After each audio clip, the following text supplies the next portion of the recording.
So I went for a hair transplant in Turkey. The transplant was good. The donor area, they did take a lot.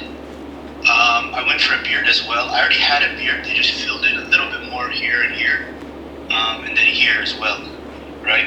The main issue is that it left cobblestoning, which in nighttime, right now over here in America, it's night. It's harder to see, but in the daytime, in the light, it's very visible. Just like here, this area. The pictures I sent you was taken in the light, but it was a little bit worse then because it was with the hair shaved, right? Now that the hair is growing back a little bit, that was like a month ago. It's covered it a little bit, so it's better with the hair, but still in the daytime, under the sunlight, is very visible. If you get what I'm saying. Yeah, I get what you're saying. See, Mr. Munir, it may not be cobblestoning. It could be cobblestoning. It could not be cobblestoning because other areas you're not complaining of cobblestoning. You're only complaining of cobblestoning in the chin area. So more likely, this is because of hypertrophic scarring. See, any bony prominence over which you make an incision or you make a cut is likely to undergo hypertrophic scarring and keloid formation. How long back did you get the procedure done in Turkey? 3 years. 3 years. 3 years back. So it's now this is not going to subside. If it was 18 months post procedure, it would have subsided, but it's not likely that it's going to subside now because after 2 years the scars have fully matured and they are permanent. So what I wanted to ask you is, what bothers you? Is it the so-called cobblestoning, hypertrophic scarring, or lack of hair in the beard area? The lack of hair, what do you mean lack of hair? Before the transplant? Or No, now what is your chief concern? It is lack of hair here or cobblestoning? No, the chief concern is to remove the bumps, for sure. The cobblestones, like, again, in the daytime, in the light... No, I understand. See, I understand what you said. You want the cobblestones removed or you want hair to be added? No, removed cobblestone. So let me tell you one thing. You will not be able to do a hair transplant in the area because it may not be cobblestoning. It may be just your body's response to cuts here in this area, because this area, as well as the chest, as well as the shoulder, the elbow, are very prone to hypertrophic scarring in certain racial types. What I will suggest is that we should remove it one at a time, like we remove hair. We should remove that cobblestone area one by one. Yeah, so I saw your video with a guy. He's like, I think he's like from Saudi Arabia or some Arab guy. I don't know if you remember who I'm talking about, the one on YouTube. And then I like the way you advise him. You seem very friendly and like sincere. So that's why I basically came to you, because the issue has been causing me. Like, so you send me what you do is you send me several pictures, close-up pictures of this chin area, okay? Yeah. And also other areas like this hairline area, whether there's any appreciable cobblestoning in that area as well. I would like to see that. No, the hairline is perfect. The hairline is perfect. All right. No. I'm not interested in doing any procedure there. I just want to see how the scarring is out there. Okay, so is it only because of the hair being implanted on the chin area, or overall you are having the same effect? No, the hair, nothing. The other parts of the beard, they filled this in. They filled this in a little in the bottom. Perfect. It's just the chin area. So okay. So in that case it's not cobblestoning. In that case it is hypertrophic scarring, in which over bony prominences, if you make a cut, it responds, it forms scar in a more florid manner than it otherwise does over other areas where there is no bony prominence. You understand? So that is not cobblestoning, it is hypertrophic scarring. Okay? Okay. Yeah. So what is cobblestoning? Cobblestoning is when the graft has been improperly placed. That is the skin part of the graft. It unites with the native skin around the planted area in the recipient area, and it forms a tenting. It contracts and it forms a tent. It forms a sort of a bulge. That is cobblestoning due to imperfect technique. Whereas hypertrophic scarring is not because of imperfect technique. It can happen in anybody who's prone to hypertrophic scarring. thing is, I have the same thing on the line of the beard. If you look very closely, it's like one or two, a few. I have them. So that's what. So that's what I asked. You said no. Everything is perfect in other places. No, but the thing is, on the line, it's not. It's maybe a few, and it's not bothersome, if you get what I'm saying. But here it's very visible when someone sees you straight up. Here, because I already had a beard, so maybe they might have implanted 1, 2, 3, just very little. But I already had a beard. Here I didn't have anything, so it's fully. There's nothing to cover it. There's no other native hair to mix with to make it look natural. On the beard line, they maybe just filled very few spots, and for some reason, the one on the beard is small. Like, it's very, very small. But the one here, if you look at the picture I sent you right now and before. So now you would like to revise the statement which you made earlier, that it is all over. Yeah. It is not only in the chin area, it is also in the beard. Okay. That's why I wanted to see the pictures of the hairline, not to restore it, but to see what was the technique like. So would you like to send me pictures of the hairline and pictures of this area? Just trim out a little bit more and send me a picture. So I'll be able to better assess, because I can't make out right now. Because see, online consultations have their limitations. Whatever you tell me and show me is what I'm going to believe. But when you land up here, it might be totally different. If it is just hypertrophic scarring, I can't help you. Because even if I remove those, a bigger scar will form.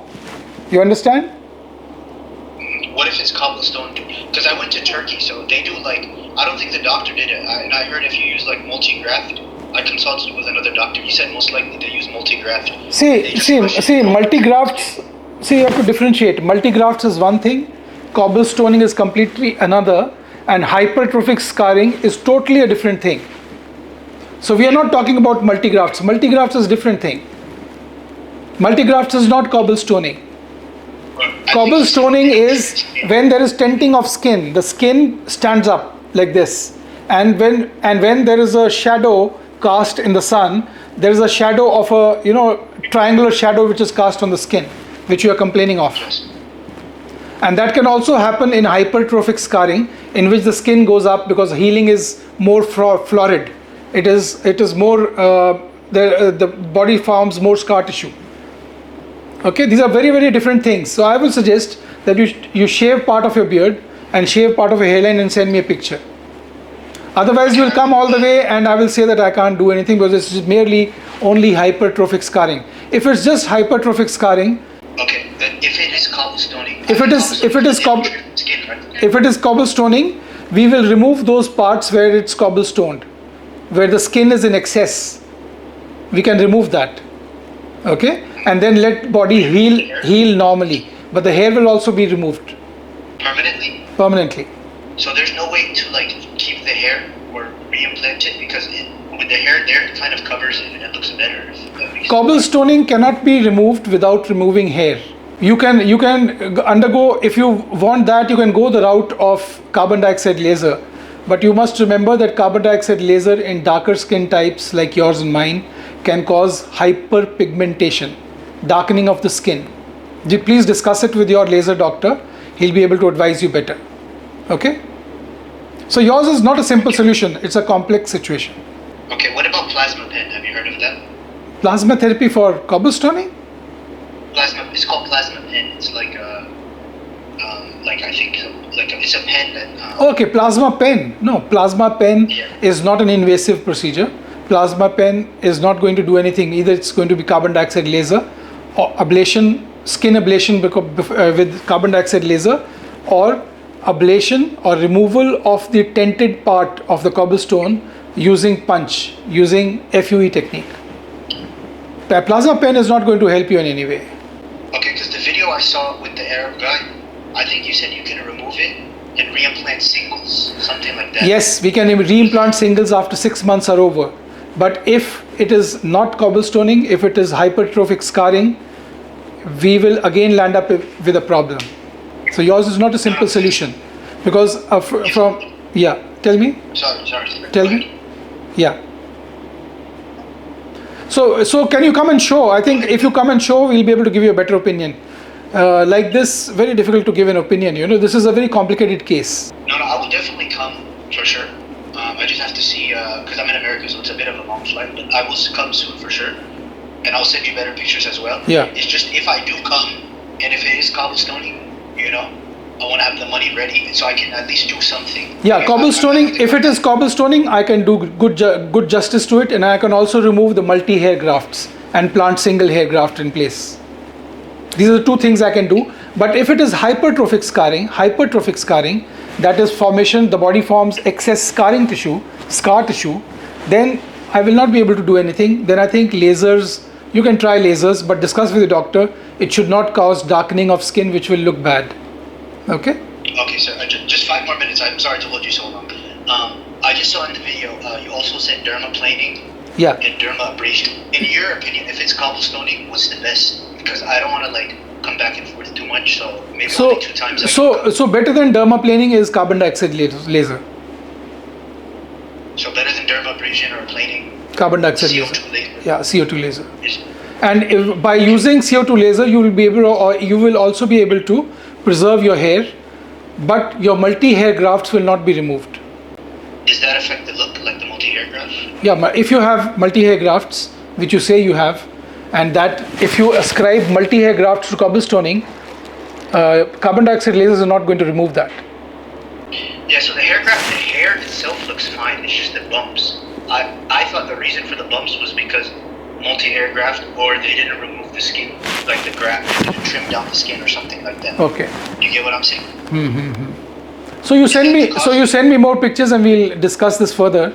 Best will be to come over and we'll see what we can do. If we cannot do, I'll tell you, and then you can go to the laser doctor and get your carbon dioxide ablation done. Okay? Okay, so last question. If I do come and you remove them, can you, because I still have maybe another 1,000 grafts or something to spare. I have donor hair, like maybe 2,000 grafts, whatever. Because I don't want this hair to be empty. Unless it's impossible, either cobblestone or scar, then I'll choose to have no hair. But if I can remove the cobblestone and have some hair, that's better to cover the area, if that makes sense. So send me more pictures with your questions, and I'll answer them online. Okay? Okay, so I'll book another. No need to book. Just send me pictures, and send me the questions that you have, and I'll reply back to you question wise. Okay? One at a time. Thank you for getting me last All right. I appreciate it. Okay. No problem. Bye bye. Bye bye. Nice talking.